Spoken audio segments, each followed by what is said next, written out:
ನೋಡ್ರಿ ಇಂಥ ಬ್ಯಾಸ್ಗಿಗೆ ಏನ್ರಿ ತಂಪಂದ ಕುಡಿಬೇಕನ್ನಿಸ್ತಿರ್ತೈತಿ, ದೇಹಕ್ಕೆ ಆರೋಗ್ಯಕ್ಕೂ ತಂಪ ಬೇಕನ್ನಿಸ್ತಿರ್ತೈತಲ್ಲ, ಅವಾಗ ಈ ರೀತಿ ನೀವು ಏನೈತಲ್ಲ ಮಸ್ತಂಗೆ ಅಳ್ಳಕ್ಕಂಗೆ ರಾಗಿ ಅಂಬ್ಲಿ ಮಾಡ್ಕೊಂಡ ಕುಡೀರಿ. ಸಿಂಪಲ್ ಆಗಿ ರಾಗಿ ಅಂಬ್ಲಿ ಯಾವ ರೀತಿ ಮಾಡೋದಂತ ಹೇಳ್ತೀನಿ. ಅದಕ್ಕಿಂತ ಮೊದಲು ನಿಮ್ಗೆ ಪ್ರಿಯಾಸ್ ಕಿಚನ್ಗೆ ಸ್ವಾಗತ. ನೋಡ್ರಿ ಇಲ್ಲೇ ರಾಗಿ ಅಂಬ್ಲಿ ಮಾಡಕ್ಕೆ ಒಂದು ಬೊಗಾನಿ ಒಳಗೆ ಏನು ಹಾಕತ್ತೀವಂದ್ರೆ ಒಂದು ಗಿಂಡಿ ಆಗುವಷ್ಟ ಏನೈತಲ್ಲ ಇಲ್ಲಿ ಸ್ವಲ್ಪ ಮಜ್ಜಿಗೆ ಸೇರ್ಸಾತೀವ್ರಿ. ಅದಕ್ಕೆ ಇಲ್ಲಿ ತೊಗೊಂಡಿವಲ್ಲ ಸ್ಟೀಲಿನ ಗಿಂಡಿ, ಅದರಲ್ಲೇ 2 ಗಿಂಡಿ ಆಗುವಟ್ಟು ಅಂದ್ರೆ 2 ಚೆರಿಗೆ ಆಗುವಷ್ಟ ನೀರು ಹಾಕಿದ್ವು. ಅದಕ್ಕೆ ಏನೈತಲ್ಲ ಇಲ್ಲಿ ನೋಡ್ರಿ 1 ಸ್ಪೂನ್ ಆಗುವಷ್ಟ, ಇಂಥ ಸ್ಪೂನ್ಲೆ 1 ಸ್ಪೂನ್ ಆಗುವಷ್ಟ ಏನೈತಲ್ಲ ಇದನ್ನು ಹಾಕತ್ತೀವಿ. ನೋಡ್ರಿ ಇಲ್ಲೇ ರಾಗಿ ಹಿಟ್ಟು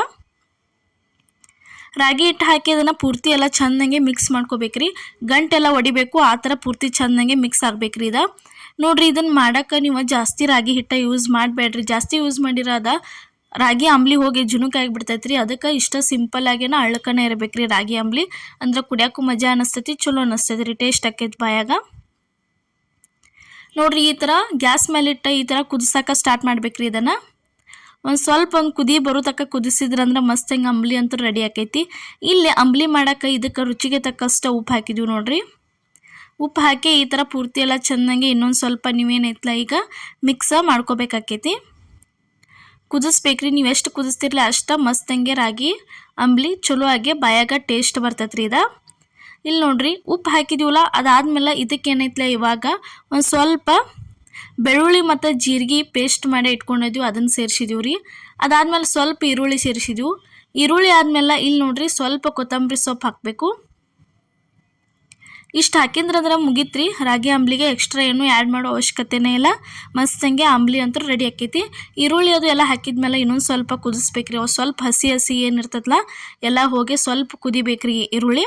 ಅಲ್ಲಿ ತನಕ ಇದನ್ನು ಚೆಂದಂಗೆ ಈ ಥರ ಕುದಿಸ್ಕೋಬೇಕು. ನೋಡ್ರಿ ಉರಿ ಹೈ ಫ್ಲೇಮ್ ಒಳಗಿಟ್ಟ. ಇಲ್ಲಿ ನೋಡ್ರಿ ಇವಾಗಂತೂ ಮಸ್ತಂಗೆ ರಾಗಿ ಅಂಬ್ಲಿ ರೆಡಿ ಆಯ್ತು ಸಿಂಪಲ್ಲಾಗಿ. ಈ ಥರ ನೋಡ್ರಿ ಬೌಲ್ ಒಳಗೆ ಸರ್ವ್ ಮಾಡತ್ತೀವಿ. ಕುಡಿಯಾಕಂತೂ ಭಾರಿ ಟೇಸ್ಟ, ಆರೋಗ್ಯಕ್ಕಂತೂ ಭಾರಿ ಒಳ್ಳೇದೈತ್ರಿ ರಾಗಿ ಅಂಬ್ಲಿ. ಅದ್ರ ಜೊತೆ ಬ್ಯಾಸ್ಗಿಗೆ ಈ ಥರ ರಾಗಿ ಅಂಬ್ಲಿ ಮಾಡ್ಕೊಂಡು ಕುಡಿದ್ರೆ ದೇಹಕ್ಕೂ ತಂಪಾಕೈತಿ. ನೀವು ಬಿಸಿ ಬಿಸಿ ಕುಡಿಯೋಕೆ ಒಲ್ಲೆ ನೀವೇನು ಮಾಡ್ಬೇಕು, ಇದನ್ನು ಯಾವುದರೇ ಒಂದು ಪಾತ್ರೆ ಒಳಗೆ ಹಾಕಿ ಫ್ರಿಜ್ ಒಳಗೆ ಇಟ್ರಂದ್ರೆ ಕೋಲ್ಡ್ ಮಾಡಿನೂ ಕುಡಿಬೋದು. ಭಾರಿ ಚಲೋ ಅನ್ನಿಸ್ತೈತಿ. ಬಿಸಿ ಬಿಸಿ ಒಲ್ಲೆನವ್ರ ಕೋಲ್ಡ್ ಮಾಡಿ ಕುಡೀರಿ. ರಾಗಿ ಅಂಬ್ಲಿ ಆರೋಗ್ಯಕ್ಕಂತೂ ಭಾಳ ಒಳ್ಳೇದೈತ್ರಿ ಇದು. ನೋಡ್ರಿ ಇದೇ ಥರ ರಾಗಿ ಅಂಬ್ಲಿ ರೆಸಿಪಿ ನೀವು ಒಂದ್ಸಲ ಟ್ರೈ ಮಾಡಿ ನೋಡ್ರಿ. ಯಾವ ರೀತಿ ಆಕೈತೆ ಅನ್ನೋದು ನಮಗೂ ಕಮೆಂಟ್ ಒಳಗೆ ತಿಳಿಸ್ರಿ. ಇವತ್ತಿನ ರೆಸಿಪಿ ನಿಮಗೆ ಇಷ್ಟ ಆಗಿದ್ರೆ ಮಿಸ್ ಮಾಡಲಾರ್ದ ಲೈಕ್ ಮಾಡಿ, ಶೇರ್ ಮಾಡಿ, ಅದೇ ರೀತಿ ಕಮೆಂಟ್ ಮಾಡಿ. ಇನ್ನೂ ಇದೇ ಥರ ಹಲವಾರು ರೆಸಿಪಿಗಳು, ಸಂಡಿಗೆ ರೆಸಿಪಿಗಳನ್ನೆಲ್ಲ ನಮ್ಮ ಚಾನಲ್ ಒಳಗೆ ಹಾಕಿದ್ವಿ. ಒಂದು ಸರ್ತಿ ಎಲ್ಲ ಹೋಗಿ ನೋಡ್ಕೊಂಬರ್ರಿ. ಎಲ್ಲರಿಗೂ ನಮಸ್ಕಾರ.